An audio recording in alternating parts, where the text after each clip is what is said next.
Race number 5 at Ascot on Wednesday will jump at 2:59. It's the Chairman's Club handicap over 1100 metres. It's at Class 3 level. The replay horse going to look at Miss Swindle, finishing 6th at Ascot on the 7th of March. Being followed by She's Vital, Imperial Venus switching back towards the rail, and Keeper's Tail coming around heels. Just a Fluke inside the 200. 2 in front. Down the outside is Vital Dancer, and running on is Keeper's Tail as well. Just a Fluke in front. Down the outside, Vital Dancer coming, and also lunging at it on the outside. Simon Miller informed stewards of a change of tactics in the replay race, and sure enough, Miss Swindle settled towards the rear in preference to engaging in the speed battle from her wide gate. She posted the fastest last 200 metres in that particular contest, so there's nothing wrong with her form. I think crucially here, I think she's got the early speed on Wednesday to get to the front. The map races somewhat differently to the one we saw a few moments ago. She goes on top here from number 1, Don't Fuss. He's a lightly raced 4-year-old gelding, which is first up off a pretty fair trial. He won 2 of his 3 starts at Northam before being beaten a short head by Puck Shapeshifter here at Ascot in this grade back in November. Number 6, Forceful, is a half-brother of Perth Cup winner Western Jewel. He's likely to develop into the best performed of the runners in Wednesday race, but 1100 metres may be a little bit short for him. None of his 4 relations have won below 1500, and his win was over 1200. And then number 7, Guns of Navarone. He ran into a Saturday class galloper in Gifted Warrior first up. Gifted Warrior ran really well in a pretty strong race on the weekend. My top selection in race number 5, going number 8, Miss Swindle, to beat number 1, Don't Fuss, 6, Forceful, and 7, Guns of Navarone. Race number 6 at Ascot on Wednesday will jump at 3:35. It's the Owners Only supporting WA Racehorse Owners handicap over 1,000 metres. It's restricted to 3-year-olds that haven't won a metro race in the last year. One of those is Shania Style. We're looking at in replay on Easter Saturday. Led them at the 200, but Necklet breathing down her neck, and Necklet goes up. Quickly put paid to We Sent. Ms. Lecky tracking her home along the inside, gets around their heels and sets after the stablemate. Rock on Tommy charging down the outside, but Necklet is in front, and Necklet wins first up. Shania Style didn't have everything go according to plan in the replay race, but form of just being 3 lengths behind Necklet is pretty good for a Wednesday race. I really like the jockey book in here of Taylor Stone, 53 kilos. I think with that on her back, the filly might have the gate speed to find the front and make her rivals chase. She's a full sister of Belter, which did precisely that on Saturday. Goes on top here from number 1, Finally French, won 3 of his 4 trials before being heavily supported to win on debut at York.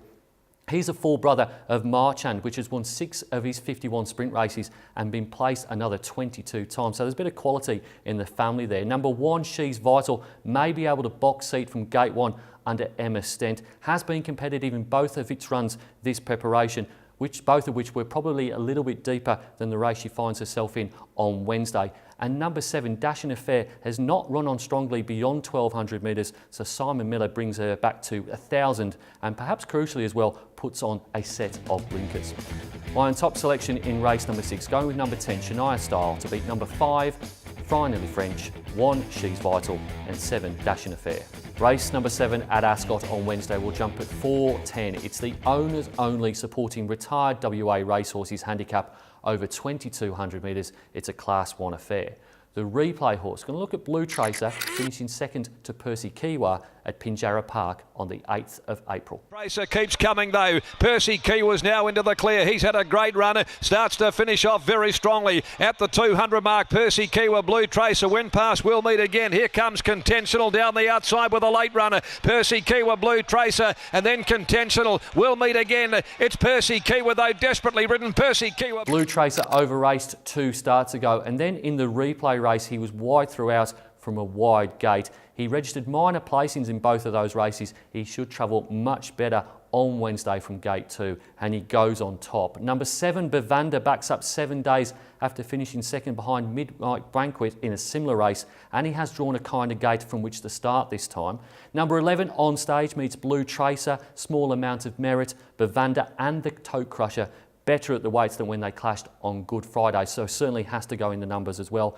And number 9, Witchery Woman, has had a 6-week break since placing 6 behind Spin on Command in what was a very fast race for a midweek event in March. A number of horses have failed to back up out of that. At least she's had a freshet.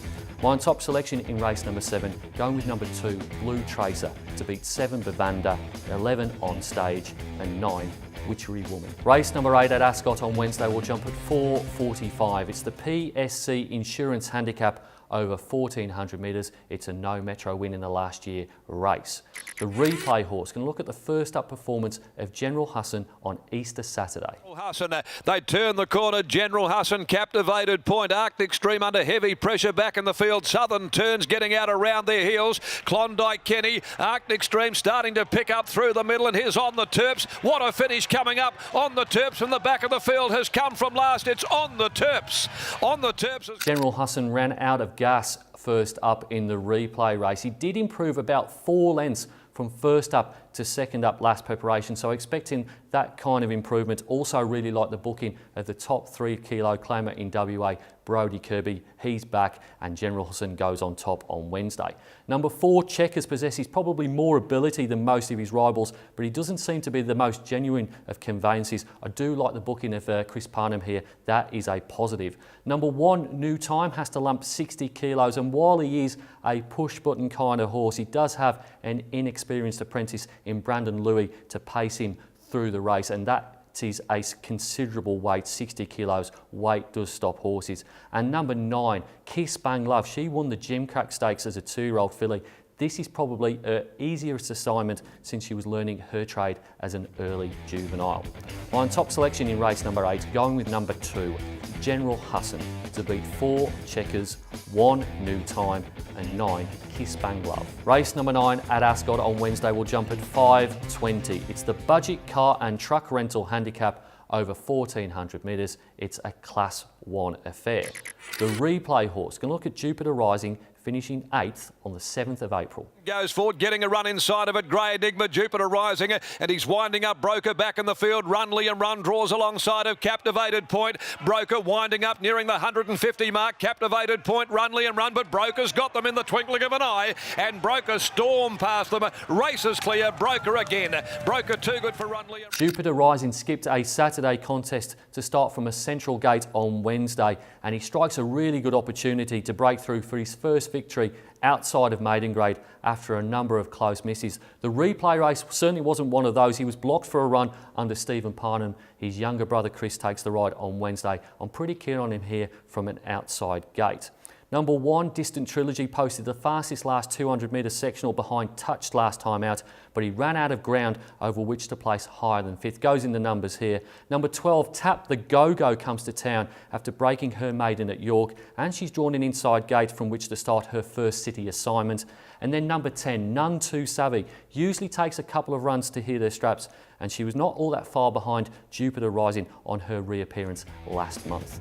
My top selection in race number 9, going with number 3, Jupiter Rising, to beat 1, Distant Trilogy, 12, Tap the Go-Go, and 10, None Too Savvy. It's now time to nominate my best bets on this bumper Wednesday card at Ascot, going in the final 2 races, starting in race number 8, number 2, General Hassan with Brody Kirby aboard, and in race number 9, Chris Parnham to get number 3, Jupiter Rising, over the line first.